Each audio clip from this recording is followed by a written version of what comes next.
Hello दोस्तों, तो मैं लेकर आ गई हूँ आपके लिए कहानी। हमारी आज की कहानी का नाम है राजा और उसकी 4 रानियाँ।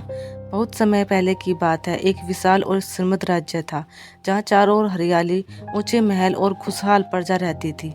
उस राज्य का राजा बड़ा ही प्रतापी और न्यायप्रिय था। उसकी गिनती दुनिया के सबसे शक्तिशाली राजाओं में होती थी। राजा के पास सब कुछ था, धन, वैभव, सम्मान और शक्ति। लेकिन उसके जीवन का सबसे बड़ा गर्व था उसकी 4 रानियाँ। पहली रानी मोह और वैभव की प्रतीक। पहली रानी राजा को सबसे अधिक प्रिय थी। राजा का अधिकांश समय उसी के साथ बीतता। वह रानी हमेशा कीमती वस्त्र पहनती, हीरे जवाहरात से सजी रहती, उसकी सेवाओं के लिए दास दासियां हर समय तैयार रहती। राजा उसके नए महल बनवाता, बाग बगीचे सजवाता और दूर दूर से दुर्लभ वस्तुएं मंगवाता। राजा को लगता कि यही रानी उसकी सबसे बड़ी सहारा है। दूसरी रानी समझ और विश्वास।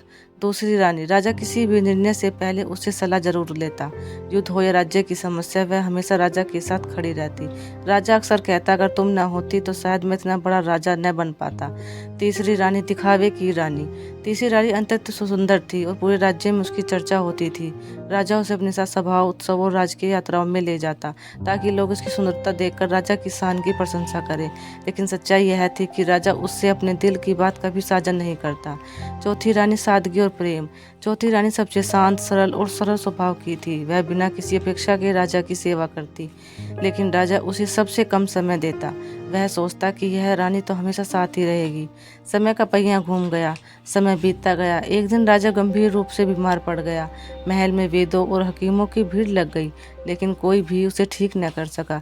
मुख्य वैद्य ने सिर झुकाकर कहा कि महाराज, अब बहुत कम समय है। राजा का चेहरा पीला पड़ गया। राजा की बेचैनी। राजा ने रात भर सोचा, जिसके लिए मैंने जीवन भर सब कुछ किया, क्या वह मेरी आखिरी यात्रा में आएगा? अगली सुबह राजा ने अपनी रानियों को एक एक करके अपने पास बुलाया। पहली रानी का उत्तर। राजा ने पहली रानी से कहा, मैंने तुम्हें सब कुछ दिया, क्या तुम मेरे साथ मृत्यु के बाद चलोगी? पहली रानी ने आंखें झुका ली। महाराज, मैं आपके यहाँ तक विदा कर सकती हूँ, इससे आगे नहीं। राजा का दिल टूट गया। दूसरी रानी का उत्तर। राजा ने दूसरी रानी से पूछा। उसने कहा, मैं आपकी चिता तक साथ दूंगी, लेकिन यात्रा आपको अकेले ही करनी होगी। तीसरी रानी का उत्तर।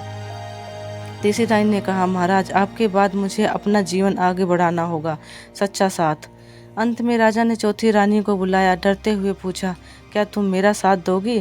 चौथी रानी ने शांत स्वर में कहा, महाराज, जब आप मुझे भूल चुके थे तब भी मैं आपके साथ थी, और आज भी हूँ और आगे भी मैं आपके साथ चलूंगी। राजा की आंखों में आंसू बहने लगे। अंतिम सत्य। राजा को जीवन का सबसे बड़ा सत्य समझ आ गया। पहली रानी शरीर और भौतिक सुख की थी।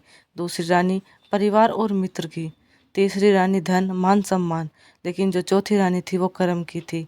अंत में केवल कर्म ही हमारे साथ जाते हैं। इसलिए अच्छे कर्म करते रहिए और उस भगवान का नाम लेते रहिए।